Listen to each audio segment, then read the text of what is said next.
peut pas comprendre un homme qui se réveille un matin, abandonné au journaliste, parce qu'on a écrit, parce qu'on a critiqué, parce qu'on a analysé.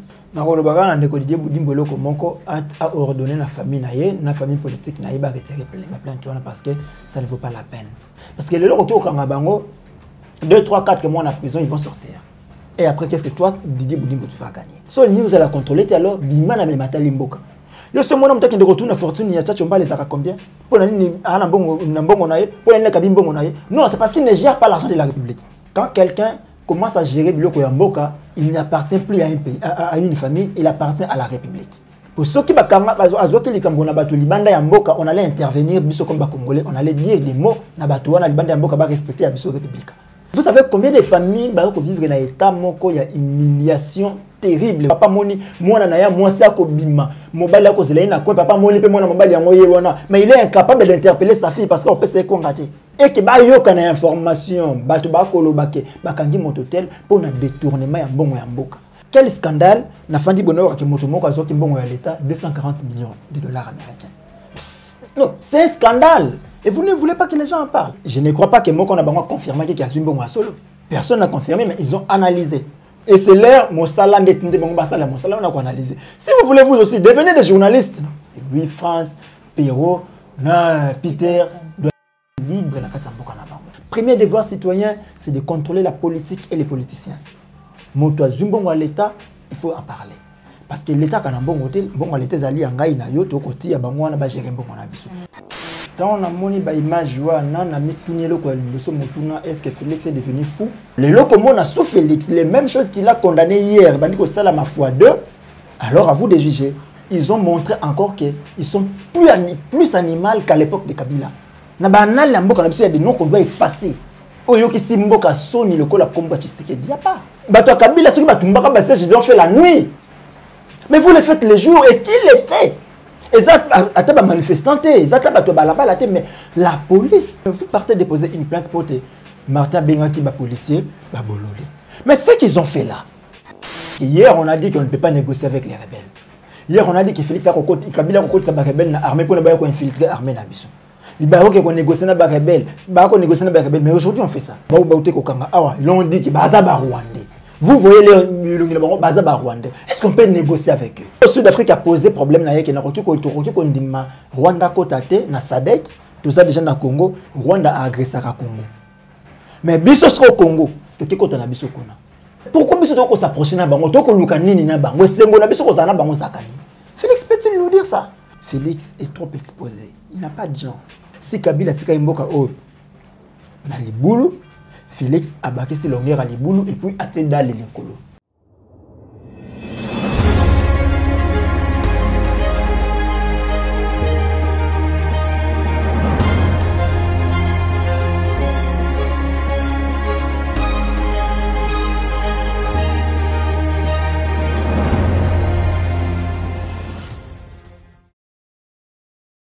Et Sengokoé va être Bozali Belé, Bakolo Congo, Bandeko Balandi, plus clair télévision, la chaîne de vérité, Mbote Nabino, Bozali Belé, Baibozui, Libakou, Yakou, la émission Vérité de tous côtés. Bon dimanche, on a ma Bota Nabino. Merci, na confiance au Bozali pour révéler dans la chaîne de vérité. Voilà pourquoi, dans le moment Joël Kombe, Mokolo Moalelo, dans le côté de Banda Nabino, le numéro Yassika, il y a émission Vérité de tous côtés, Otoyambi pour Nabino, Mwanamboka, Zaïwa Congolais Mustafa, résistant pour être tout sur la Mambi Matali Mboka na biso République démocratique du Congo ba Congolais toza na kati ya koyeba yete Félix Antoine Tshombo Tshisekedi azali bongo na ngambo ya Nairobi bipai wapi azali ko négocier na ba groupes armés ba yeba semaka terreur na kati ya partie est ya mboka na biso République démocratique du Congo mais aussi tokolobela Mambi maleka na kilobi entre bandeko ya SID oyo bazali ba Congolais oyo constitution epesi nzela pour être manifester qui sont plus tardés donc plus ça m'a donné mingi na yo popola yombi aujourd'hui ici ma caméra merci na corbeau pour ma fille couper Joël Bonabo chasseur d'images on a poussé déjà pemini invité na ngai mwana mboka zayewa Congolais Mustafa Mbote na yo Mbote na Joël Kombe Mbote na ba Kongomani nyoso bisika nyoso ba palangani na kati ya monde entier bisika nyoso ba kobeta libako kolanda biso ici bango Mbote et ko présenter ba condoléances na ngana libota nyoso ya papa Alphonse Sala mabele ya bakoko na biso ezala douce pona ye bien ka kokundama libanda ya mboka ma kolo ayamba molimo na na Kinya. C'est un papa qui nous a été cher. Paix à son âme. Paix à son âme. Moi, Mboka Zaïwa Congolais, aux alliés patriotes résistants, aux manifestants capés. Plusieurs fois, Batubayebio, Naetumba Nayo, le lingue aux alliés côté les Melaka Banti Valère, Maïnion, aux alliés Malamonté pour Nayo, aux alliés congolais, le lingue constitution, et Mboka Nayo et Pessi Onzela. Comment na ba image, aux alliés Komona, il y a Maïlekana qui entre la police.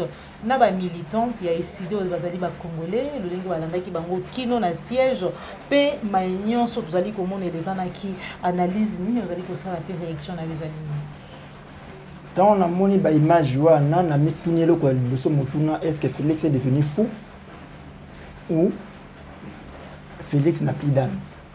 Certainement ils en est remis balé na katwana, il doit choisir entre les deux. Parce que quand je dis que na tuni motuna sera comme liboma ko kabato mingi ba bangi o ba benga ka ba robot communicant ko kabato yo mitu longwa akasuna moto te motuna comme na kata libomu il va dire que Abini Félix est fou. Je m'en fous na ba réaction na bango. Parce que quand est-ce que motako ma liboma c'est quand bandi ko sala makambo ye moko le ba mona kikeza mabe. Na yebi ki eza normal tina ki ko fanda na fulu. Donc lobi so moninga na fanda na fulu c'est que na komi fou. Et ça normal, mais non, Félix a ça là, c'est pas normal. L'objet me colloque quand on a dit que non, Félix a mon bal, à malam, massacre, malam, je suis fou. Attends, on a comparé Bolam ou Félix na Kabila, n'a dit que non, mieux vaut que Kabila que Félix. Cela ne signifie pas qu'il n'a soutenir Kabila. Le son molinga lobby n'a dit que défendre mon amour balio, il va bénir Kabila, n'a dit que défendre, n'a dit que bunda n'est pas toi bunda rapport na combo na commis fou. Alors, les locaux a sous Félix, les mêmes choses qu'il a condamné hier, il dit que ça la ma foi 2, alors à vous de juger. Natalani, ba image wana, le bin a mon aïga moko, n'ayez pas bêta gaz, na mon aki yango, bon, c'est Kosakatana ni un vieux ivoirien, ces animaux-là, ba agressé ngai, ba botoli manette nanga, et c'est comme ba bololé. Qui nous ont aussi agressé l'autre fois, manette nanga ya malam osombela wanga babotola yango batowana ces animaux là. Alors lobby ils ont montré encore que ils sont plus animal qu'à l'époque de Kabila.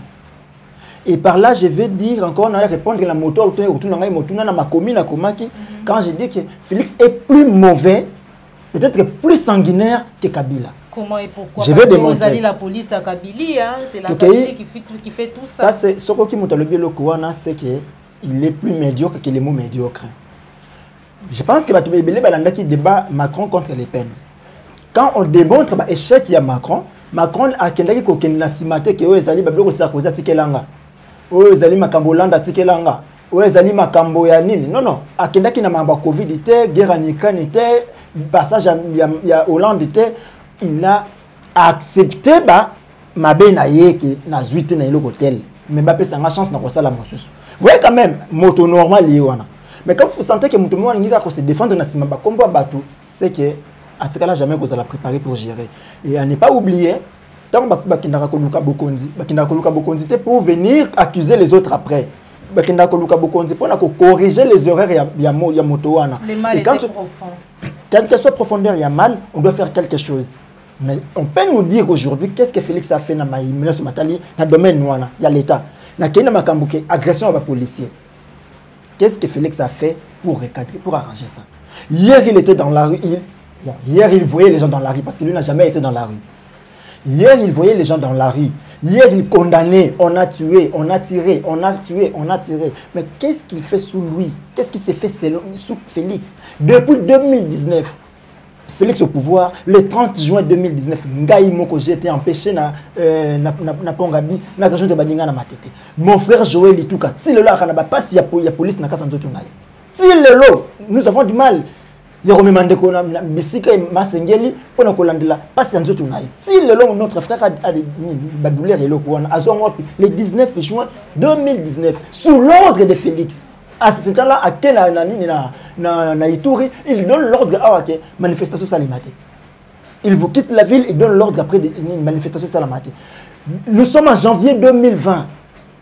janvier 2020 elongo na yo na Tchangu bako panza bato wana mon frère Jean-Paul Yazoka awa to tikalaka 4 avec Martin Fayoulou 4 to bimi sainte famille to etango bandi ko panza bato ba panzani to tikala 4 Martin Yemoko Raphaël Ngai na Jean-Paul moto matraki na mutu Jean-Paul Azoka kino lelo ndekolela ramo ba pasi ya mike tikala. Mais tout ça s'est fait sous Félix. Babloko lié à Lela qui yango, mais Lelo, ça s'est fait sous lui. Ça montre que Yéla Kabila, c'est un homme de la forêt, il ne connaissait rien. Un homme venu, il sait que c'est la démocratie, il sait que c'est manifestation publique. C'est normal, il y a qu'à s'amener le rôle là, rebelle, rebelle. Si vous avez balabala, vous pouvez manifester avec un rebelle, vous attaquer le rebelle, alors on a rebelle. C'est normal qu'il fasse ça. Mais demandez à Félix. Il paraît que son père était un démocrate. Il paraît. J'entends parler les gens dire que Félix Papa n'a pas. Tu ne le confirmes pas, tu ne l'as pas vécu, n'a pas dire naïe, n'a pas façon de faire. Sauf, c'est quoi dans son nom était Etienne Tshisekedi. Soit ça qui est démocrate. Non, ce sont des noms qu'on doit effacer dans l'histoire en Bokanabiso. Dans l'annale en Bokanabiso, il y a des noms qu'on doit effacer. Oyo ki simboka soni le kola komba Tshisekedi, il n'y a pas. Etienne Tshisekedi va pendre ba martyr à Pentecôte, il dit clairement qu'ils ont fait ça pour servir des leçons pédagogiques. Donc on doit tuer les gens pour nous repasser sa leçon dans le et celui-là s'est fait appeler abusivement démocrate. Azue en tête la partie Banda Zoa, Tia Koufi, on modifie les textes, car on modifie pour naïe, na faveur naïe. C'est celui-là un démocrate. Azara président à partir Mobimba. Il n'y a pas d'élection pour qu'il me remplacer. C'est celui-là un démocrate. Mais il n'a jamais été démocrate. Un homme qui n'a jamais accepté contradiction par idée. C'est celui-là un démocrate. Un homme qui a préféré que ça appuie na RCD à Roubaix-Roi. Pour na kokotisa vraiment occupation na kati ya mboka. Roubaix-Roi doit défense et sécurité. On prend la défense et la sécurité à mboka. On donne à Azarès Roubaix-Roi que vous tous, c'est pas un Congolais, c'est un Congolais contesté. Un Nyarwanda, on donne la défense de notre pays. Par la houlette de Etienne Tshisekedi. Et c'est celui-là que Batou, Barouki Hollanda. Non, Etienne, Félix Tshisekedi a bimé dans l'école Luana, il y a Batou qui se disait, entre guillemets, démocrate. Barouné Koluka manifester, c'est pas sous lui on pouvait vivre ça. C'est pas sous lui. Mais tant qu'il y a une image ya boye. Parce que les gens état de droit, tout quelque part, qui y a la haine contre Bango, il des personnes au pouvoir en place, comme on a si c'était un état de droit, on a une image haute. Parce que la Constitution est claire, l'article 26, que la manifestation publique est à droit à moto. Mais à condition à informer l'autorité urbaine à 48 heures avant. Informer. On n'a pas dit demander l'autorisation. On informe. Et à vous, ce moment qui vous après pour encadrer la manifestation, ceux qui vous après pour encadrer la manifestation, vous nous laissez manifester seul, mais à condition que tout boucate tout bébisate. Et vous avez vu Batoba comme manifester place one. Pourquoi 2 poids 2 mesures? Il dépend ça qu'on fait. Mokolo bandaki ko balança qui m'a matali makambo loi électorale. Moi je te n'ai parlé du peuple. Na mona ki bato UDPS ndenge bafanda ki banda tongo ti 17h bazala ki wana. Pourquoi on autorise à l'UDPS? On interdit à l'ECD. Vous partez violer même territoire privé. Parti politique c'est un fait privé. Boké ko na kati siège na bango bopanzi, ça devient une destruction méchante. Voilà ce que la Kabylie a fait hier. Mais hier na tikala ko mona la Kabylie te ba ko na kati ya ndako ya bato ba na ko panza. C'était plutôt l'opposition. Bato Kabila, ceux qui ils ont fait la nuit. Mais vous le faites le jour et qui le fait? Et ça, mais la police qui est censée protéger les personnes et leurs biens, a cause libanga abamba na moto ya mutu sous les reins de Félix. Non, quand on m'a lobaté, où sont bateaux yo basalaka l'autre fois plainte moko contre Martin Fayulu parce qu'il avait dit ou soit il avait traité les policiers de bololé. Si ko batouana quand ils voient des images comme ça où policiers azui libanga azali ko bamba mutu oh déjà ça na maboko ya la police mais mon mozaïwa congolais mustafa. Ne suivez pas bateau mona kabayaka na alataka kazaka. Mais pourtant, c'est un homme qui réfléchit avant de travailler. C'est son bateau ngai na bengaka. Bateau ngai na bengaka ba marionnette. Papa mobimba makoma na marionnette. Au moins la tata mobimba boye mais Yesu sineza kaka aluka mo kazo mo ka mo ka kekoluka eloka lia. Nila na refonga la parenthèse ba ndeko na ba yaki belé wana ba ki kofunda ndeko oyo ya Katanga Dominique na mizi. Pour ta bengaki ba alobaki ba kasanye ba ko ya pa ina bango. Oyo bongo akosi. Non, mes frères Kassaïens, nous devons apprendre à être sérieux. Les Kassaïens ne construisent pas chez eux. Quand un Kassaïen a un bon préféré, il préfère prendre l'argent, aller construire ailleurs pour que, comme ça, c'est ça un Kassaïen. Un Kassaïen, je ne sais pas. Je ne sais pas. Moi, je suis Congolais. Moi, je ne suis pas Kassaïen. Bon, préféré. Baya, le binonde bobo faut en pas si pour que bien resenga bango. Et c'est ça les grands Kassai. Là je suis dans tous les grands Kassai. Oui. Même chez nous, les Sankourois, nous sommes comme ça. On ne construit pas chez nous. Binoko na bobo faut en mulili, poso bo muninga na ye, boya verga. Boyo peso comme le kolanga, na se servir et on se soute. Ils laissent les Kassai qui est devenu aujourd'hui presque un désert. Batu ok kofanda na bango na Katanga na Grand Bandundu na Kisasa muto a préféré ata sa pont Luange ba fingela Kabila mais ça là bango quand même pont Luange ko permettre bomba comme na Kisasa ba ko finga kaye mais il laisse Kasai le nom ba matiti bantu bot na mapango mususu mapango bot matiti fo batu ba sara soute tata kenda Lubumbashi mama kenda Bandundu bana bazana Kisasa le pont antika la vide une famille Kabwana le la période de traite des noirs. Mais ils sont toujours là en train de soutenir Makambo Zangatina. C'est ça le problème de Bazawana. Mais vous partez déposer une plainte pour Martin Bengaki, policier, bololé. Mais ce qu'ils ont fait là, qu'est-ce qu'on entend d'abord par mot bololé? Na benjo bololé par rapport à Makambo Kosala. C'est ça que j'ai dit. Le benjo liboma par rapport à Makambo Kosala. Moto normal. Moto Tamazaki normal, il ne pouvait pas faire ça. Une police normale, ceux qui n'ont pas commis ça. Je suis sans défense, mais pourquoi la police qui est censée protéger les personnes et leurs biens, mais la police a joué bas. On commence la moto bureau na kati ya poche. Malasuka to manifestant n'a parlé depuis plus de les policiers biloko na ngatu na kati ya poche na zaka na salopette na tambo kana ngonga mususu wana ako konta salopette na salopette pour kalanda téléphone na kati ya poche pantalon esa na se ngamo na okele mawana ko sekai. Vous sentez musala police esa la yango wana volé alors que rôle na ezali soki mutayi bingelo ko yakanga ye abotule loko wana azongiselanga police nga eza wana pour que abatelanga na ba agresseur la police devient a commis agresseur nanga et vous voulez que na benga nani c'est pas bololé. Soyons sérieux par rapport à Makamusu Tokosa Nambuka. C'est qu'on vit sous Félix, on ne pouvait pas vivre ça sous lui. Mais c'est pas quand même lui qui a donné les mots d'ordre. Alors c'est pas Kabila. Alors là permettez-nous de dire aussi que c'est pas Kabila qui donnait les mots d'ordre de la police Baboumabat. C'est Félix.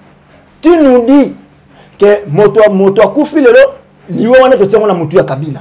Moto azoki lelo kozokana totia na mutu ya Kabila. Et que voulez-vous? Tobungisi Ushindi. Tobungisi Freddy Kambale, tobungisi Ndekonabiso Mohindo, tobungisi Defao, Davin Kala la Bakei, Batono soit coupé dans notre bon amour nani. Quand il y a Félix, n'a pas bon amour nani.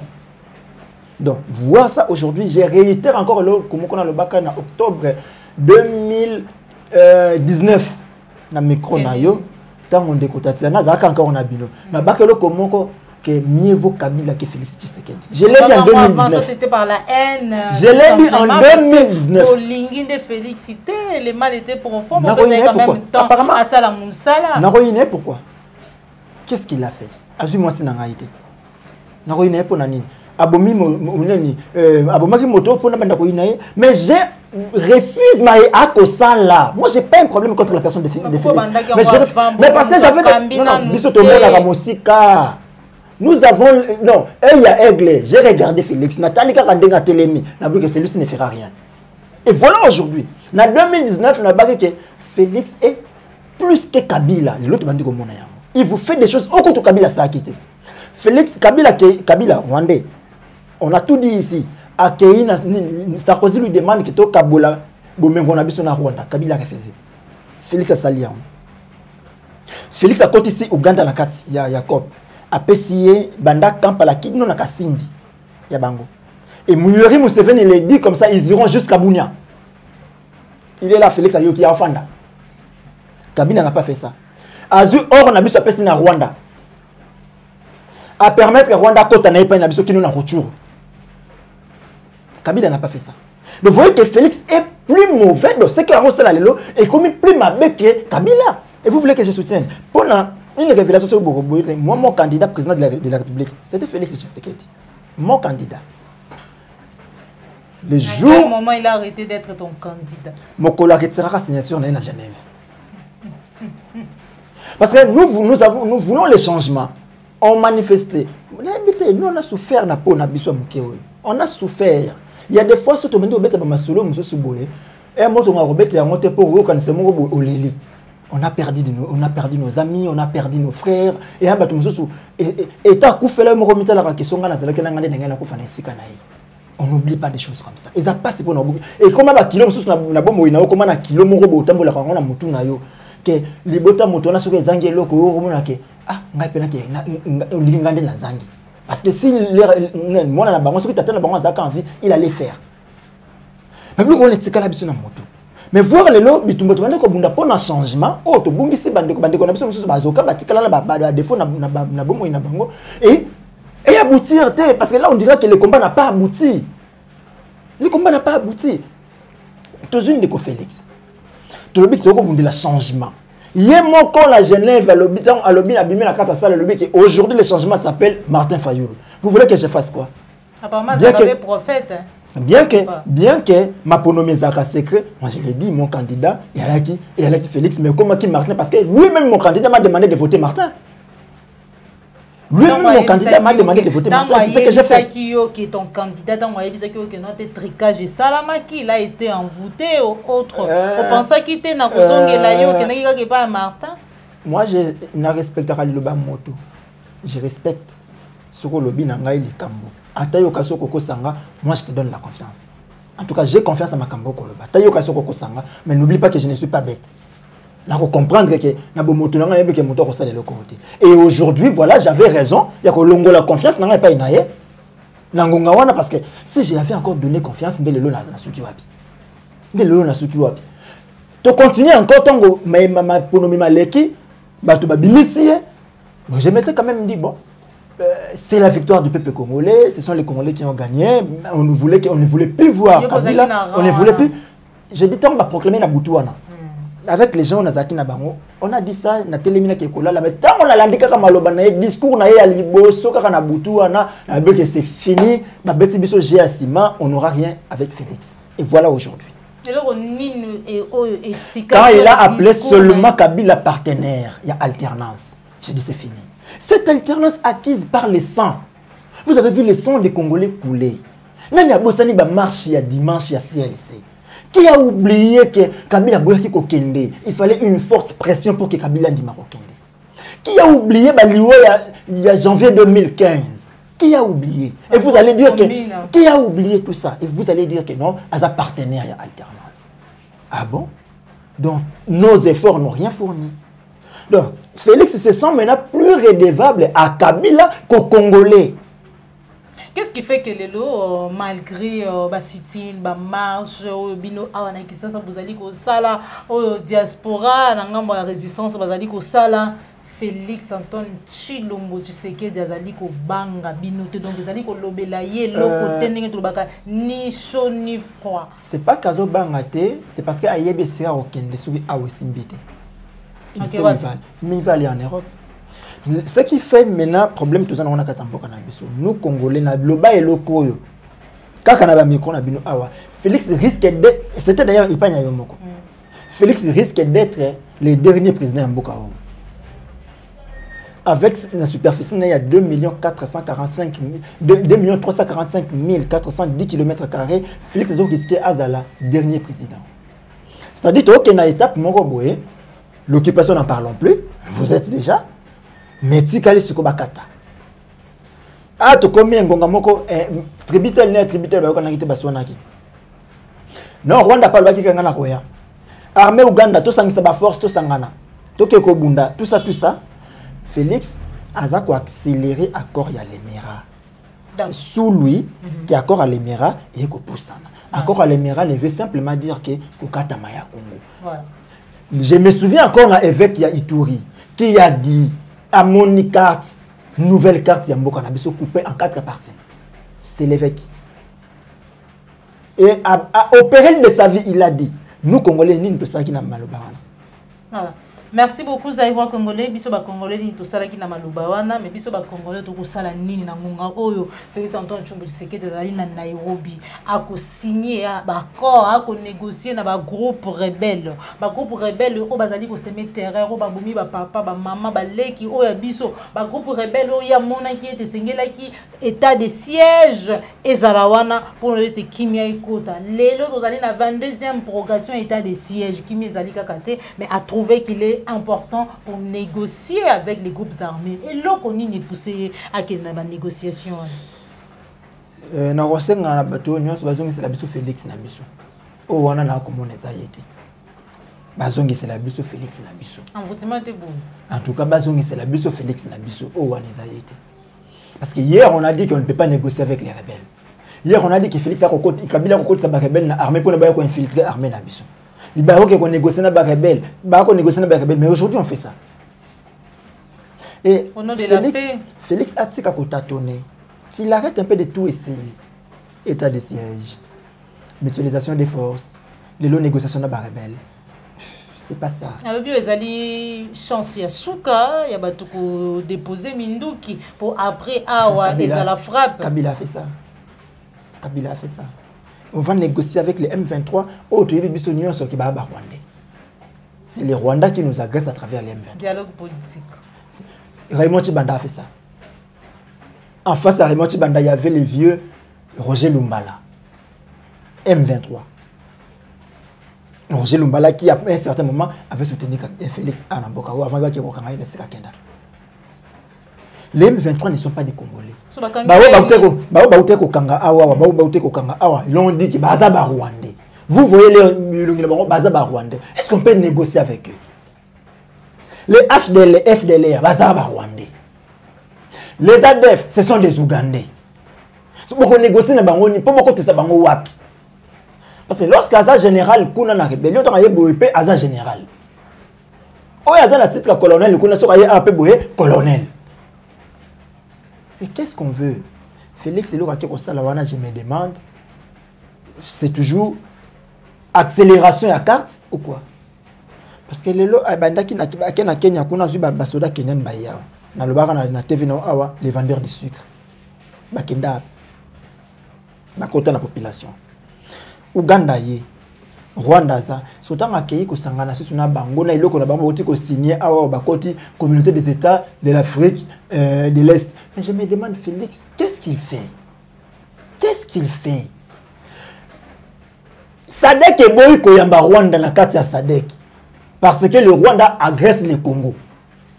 Mais Félix akeko kota bisika bango moko bazali akeko senga nini ko kota na bisika ba Rwandais bazali biloko ba Rwandais basala ya bango.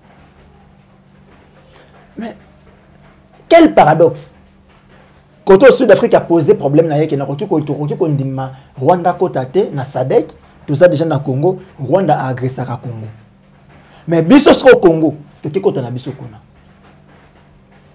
Est-ce que ba konzinanga ba kolonanga ba ordonnaki ou comment?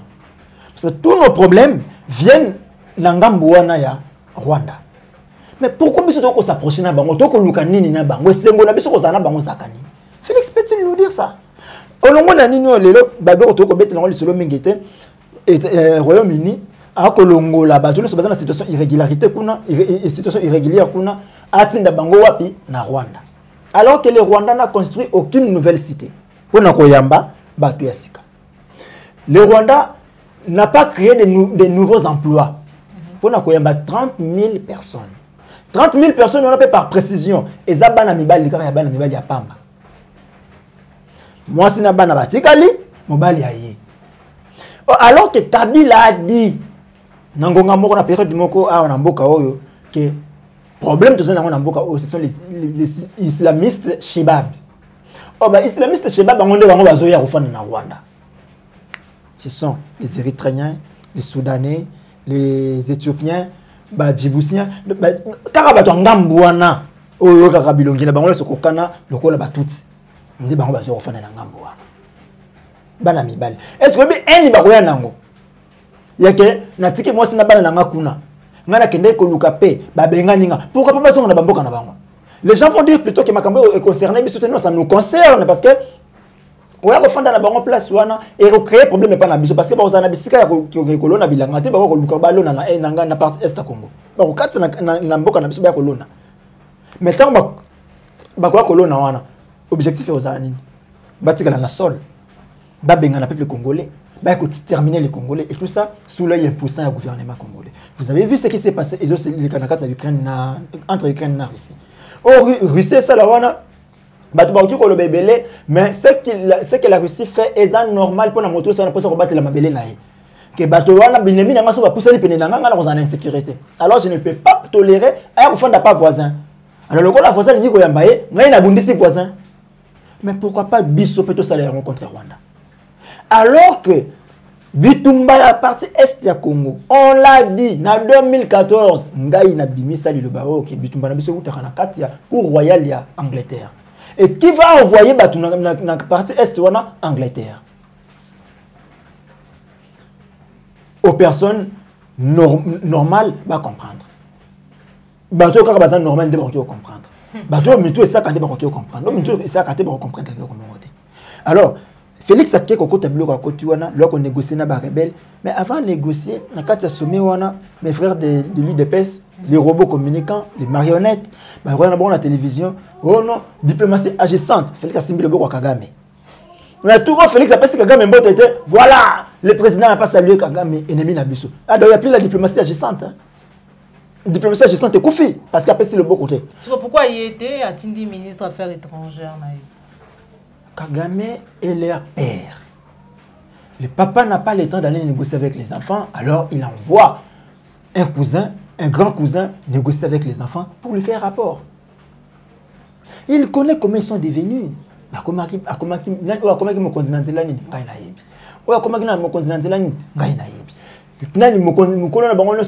États-Unis d'Amérique. Or, Kagame est l'enfant chéri de l'autre côté. Négociation, c'est pour encore Kokoti Sabango, officialiser Bango encore il y a armée congolaise et qu'on va créer des problèmes plus tard. Et qu'on crée des problèmes plus tard qu'on a que musique. Tom Souka en 2023. Donc, je vais vous faire je me négocier qui n'est pas na est pour gagner encore la confiance de la partie est. Que tu sois qui moi qui m'a voté. Et tant pour voter, pour mon voter en 2024 c'est ce qui s'est passé avec Kabila en 2011. C'est ce qui s'est passé avec Kabila en 2011. Bakangi kunda et kimye koti bosko taganda bakanga kikuna kimye kota ki batuma lubanga bakanga ki kimye kota ki. Mais après élection 2011, qu'est-ce qui s'est passé en 2012? Batu botami ba M23 baye. En 2012 quand M23 baye et Bitumba les temps moulaï. Qui ne te recommande à fin 2012, c'est que Goma est tombé entre les mains de M23. Alors il fallait attendre Mamadou Aya pour qu'après, qu'on réussisse, pour vous dire que tout le monde et qui n'aiment pas la paix là-bas, ce sont les multinationales qui ont matin, midi, soir, beaucoup de République des passeports diplomatiques. Vous donnez à n'importe qui. Vous donnez à n'importe qui, n'importe comment. Jean-Claude Van Damme à Belgique, il y a un mandat pour être arrêté, il y a un passeport diplomatique et une protection pour lui ou comment? En tout cas, Makamba Félix a compris. Il y a un investisseur, mais le premier investissement, il y a une boîte de nuit en place, ça déjà avec les filles. Mais la carte qui est que nous sommes à Kinshasa, à la paix surpris, deuxième investissement, les gens à la paix, sextape. Premier investissement, oui, il a fait ce qu'il a fait là, ok, comme la masangana bango, bisika ba kende ko sukela ngana éviter. Mais deuxième investissement, il y a la sexta. Mais ce que j'avais regretté, accompagné de qui? Mokondi Amboka. Mokondi Amboka. Ça fait très mal. Zali droit, à mon divertissement, à un certain niveau, à un certain niveau de la vie, ils ont comme sous aux a droit, peut se divertir, mais c'est pas n'importe où et n'importe comment. Le monde est l'onde dans aboy, na kendaka partout. Mais lobby, ce que comme na ngongo sengi ki osa mosala moko boy, on les fait juste bas scandale. Ok, on met la masangana yo. Le long on a fond d'appel bosumbi masangana yo 2 casiers batu ba meli. 4 5 batu ba meli. Mais le col bon on sait que utaka batu ba habite aussi ba makambo matali république ate mon robet appelle sur le makambo bon on azali. To ko scandaliser moto moko côté. Mais lobby soko comme autorité moko bona kati ya mboka. Oko simba mbongo ya mboka. Mais yo to moni oko lia a gogo oko mela gogo biso to ko lia to ko mela te to ko réagir ndengeni. To ko réagir toujours na ndenge ya mabe. Donc, même divertissement, il faut que vous encadrer. Mais le mal est que Félix est trop exposé. Il n'a pas de gens. Et voilà ce qu'on vit. On va négocier avec des rebelles pour les laisser entrer dans Katamboka. On va faire ceci pour faire ça. Donc, Mboka et Zana Kati a les boulous profonds. Si Kabila tika Mboka oh, dans les boulous, Félix a baqué ses longueurs à les boulous et puis a été dans les colos. Donc, Kabila a tiré les boulous moko ya 100 mètres. Félix a quitté Sibiso à 1 million de kilomètres à la Zuidal à tiré les colos. Et pour Kobimisa Mboka on a les boulous, il faut un leadership fort. Le problème n'est pas non, les gens n'ont pas de conscience. Non, prise de conscience c'est où tu as un leadership. Il faut avoir un fort leadership pour nous retomber la ligne. Mboka na besoin d'engagement besoin de la entreprise moko besoin entreprise moko za kokufa. Mon société moko besoin kokufa. Et société en faillite. Alors il faut maintenant un leadership fort pour nous pesa batu confiance ba ya côté ya action na bango pa na bino. Faut pas baser ba ba keno batu ba ko sala kuna kata société wana d'ailleurs ko to PDG za na ye moyibi. Donc mona na mbongo na kuna ezate. D'ailleurs ko ba conseiller PDG ko beta lisolo te mona na mbongo na kuna ezate. Il faut quelqu'un yemo ko na za ko inspirer confiance. On ne fera pas des tours, il y a monde pour nous reconnaître que investisseurs, ils viendront d'eux-mêmes. Mais quand ils savent déjà qu'il y a un cas de mboka, oh bah tu vas kobimisa. Ah mon toit c'est le beau qu'on a quatre sa poche, à côté le beau qu'on a quatre sa veste, bimisi $20,000. Alors que pour la lutte contre le terrorisme, bah pesa mon bec que mon toit qu'on tambola en liquide, n'ambon au délai il y a $10,000. Sous que zali 999 000. Alors qu'est-ce que j'ai dit? 9,999. 9,999 souka.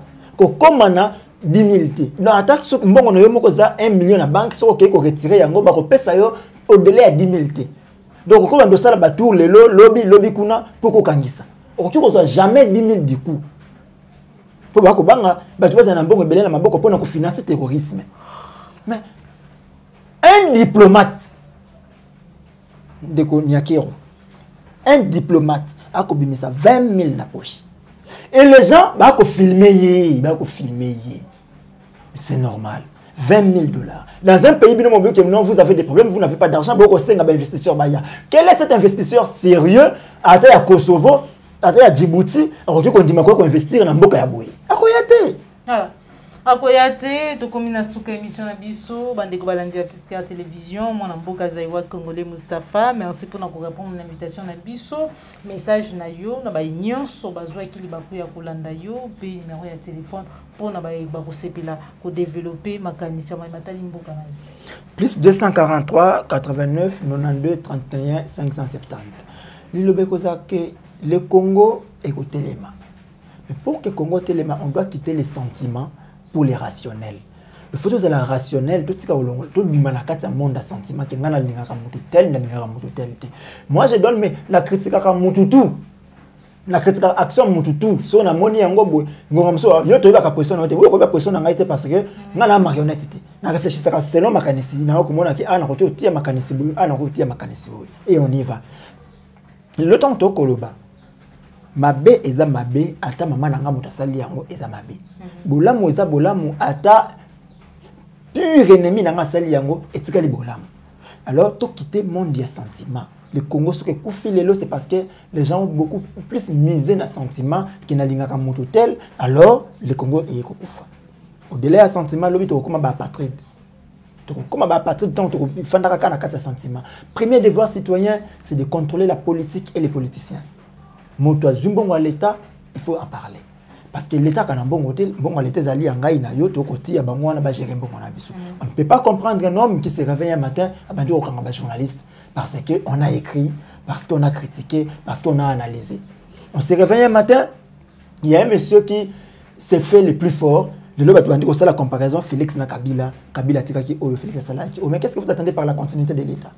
Vous parlez de Mayo Koloba, vous allez comme on a des poteaux qui déjà Pandisango, Tombo la Mingongo, Kolobé la Maïmatali, mandat, topé plante, déjà mandat d'amener Zali. Donc, les Osenga Bisika, Kutananaye, Bazui. Ndeko pero luara ou azali déjà azali na ngambu ya Lubumbashi akokoka kozonga te parce que déjà awana kisasa meeting de pesama qui déjà ke soka komika kana aéroport bakangiye ndeko Peter Tiani pe lui France kozekesa et pa wana essemblerait batu ya kolandisa makambo Yves Bouya lobby était ezali batu ya parti ya Didier Budimbu na famille na ye ne ba kolinga okangisa ba journaliste wana parce que basala ki banalise tango bakanga ki na aner na mai oyo bayoka ki koloba ete ezalaki na supposé détournement na koloba kana ndeko Didier Budimbu loko moko a ordonné na famille politique na ye ba retirer la plainte wana parce que ça ne vaut pas la peine loko ba ko sala ya malonga yango na ba retirer yango kozonga na bango bake quand on gère mbongo ya batu on doit savoir rendre compte c'est un devoir mbongo ya batu ba gérer yango te ke ko gérer yango loko le komi ya poche. Gère ton argent comme tu veux, c'est ton salaire, nous on s'en fout. Gère tes avantages, l'Europe, tu peux savoir avantages, voilà, mais ce qui nous appartient tous, il faut savoir bien les gérer. So gérer yango mabe, ils doivent commenter. Alors que zonga na ko kanga bango, batikani makambo wana. Il ne faut pas engager des guerres qui n'aboutira pas parce que les loko ki kanga bango 2 3 4 mois en prison, ils vont sortir. Et après qu'est-ce que toi Didier Budimbu tu vas gagner? Didier Budimbu on lui connaît tout ce qu'il a fait. Mais c'est qu'on vit le lot, la carte, il y a passage, il y a gestion, il y a république. Ça ne marche pas et les gens doivent le dire. C'est un devoir citoyen. Contrôler la politique et les politiciens. Et ces gens-là doivent accepter d'être contrôlés. Si vous allez la contrôler, alors, bima na memata limboka. Yo ce mon homme qui de retourne à fortune, il y a tchatchomba les ara combien? Pour la ligne à Nambongo nae, pour la kabimbo nae. Non, c'est parce qu'il ne gère pas l'argent de la République. Ce que Simba Kambongo Amboka Nandenge Yankuku, ils sont évité. Car si Boenambo na Pole, tu es bagay na Mamboka, personne ne va rentrer là-bas. Donc, seul, et là, ta famille, il y a Didier Budimbu, quand quelqu'un commence à gérer Biloko Yamboka, il n'appartient plus à un pays, à une famille, il appartient à la République. Pour ceux qui on allait intervenir comme Congolais, on allait dire des mots respecter la République. Et le coup là, c'est un problème qui concerne nous Congolais, nous avons le devoir d'en parler. Donc, distraction, nulle part. On est à distraction pure et simple. Et vous savez combien de familles, vivent dans l'état moko il y a humiliation terrible, humiliance terrible. Mon doigt au fond de la carte yanda kuboue papa fandina bana maza incapable de ressembler la bana na elipa. Vous sentez ce que batono ba ressentir na kati mitema na bango. Vous savez l'humiliation ba fanda na kati mitema na bango papa moni mwana na ya mwasi akobima. Mobali ako zela ina ko papa moni pe mwana mobali yango ye wana. Mais il est incapable d'interpeller sa fille parce qu'on peut se congager. Vous savez comment ses parents se sentent humiliés et que ba yo kana information batu ba kolobake bakangi mototel pour un détournement ya mbongo ya mboka. Alors que mbongo mboka on est ko servir na ko créer ba emploi ya ko sala na kati sika wana allez ça ya libota. Vous savez beaucoup de humiliation wana mwana fanda boya kotala papa na ngaza incapable ya kufutela nga classe natanga lolenge simbana baninga mususu batanga mwana yo bakeno na kotambola makolo distance mulai parce que mon père est incapable de me payer un transport il y a 2000 francs beaucoup de humiliation wana bango bazaka na yango mwana yo baketatela nga tendaka mosala azaka na ministère voilà encore une chose na secrétariat général à petites et moyennes entreprises les gens grèvent pendant 2 mois. L'État congolais, c'était. Et vous partez dans des bêtises. Vous partez dans des bêtises. Maman, quel scandale n'a Fandi Bonheur qui Motomoko a sorti à l'État 240 millions de dollars américains. Non, c'est un scandale. Et un pays sérieux, il faut que le gouvernement Mobimba. Comme Comment 243 millions et quelqu'un et vous ne voulez pas que les gens en parlent. Bon, on m'a dit que c'était pas vrai d'après Bango. Il n'y a pas de problème. Je ne crois pas que moi qu'on a confirmé qu'il y a une solo. Personne n'a confirmé, mais ils ont analysé. Et c'est l'air, mon salaire on a analysé. Si vous voulez vous aussi, devenez des journalistes. Pour défendre. Allez-y. Moi, je l'ai toujours dit que c'est mon droit de m'attaquer aux politiciens parce qu'ils gèrent mon argent. C'est mon droit. D'accord. Et les politiciens ont le devoir de me rendre compte sur la gestion de mon argent. Voilà, numéro de téléphone. Plus 243 89 92 31 578. France, Perrault, Peter doivent rentrer libres dans la Katamboka. On ne peut pas vivre exilé dans la Katamboka. Mais Félix l'a dit, est-ce que tu m'as moqué mon secrétaire? Que Motomoko ta cause la poursuivi pour na opinion na. C'est Félix. Et je me demande est-ce que Félix c'est encore pas que c'est la biso Félix na biso. Voilà. Merci beaucoup Zaïwa Congolais Mustapha. To komina suke émission na biso bandeko balandi ya émission vérité de tous côtés. Tozala ki ne sengo ya koyamba pona bino mwana mboka Zaïwa Congolais Mustapha résistant pour être tozoye ya nuna mituna oyo bolandi awa na kati émission na biso mituna ezalaki ya biso biya ezalaki ya ye. Merci na Christian Bopati le référendum. Merci na papa Laurent Bro, merci na papa Laurent Bongonza, ndeko Félix Mbatika Mama Boko Bank, sans oublier Jean Bembe West. Tukutani bomba la sima soki nkolo aba télévision like ko sepela ki émission like et partager les alimba la liboso landa biso ko bossa na te ko s'abonner na kati ya Plus Clair télévision la chaîne de vérité.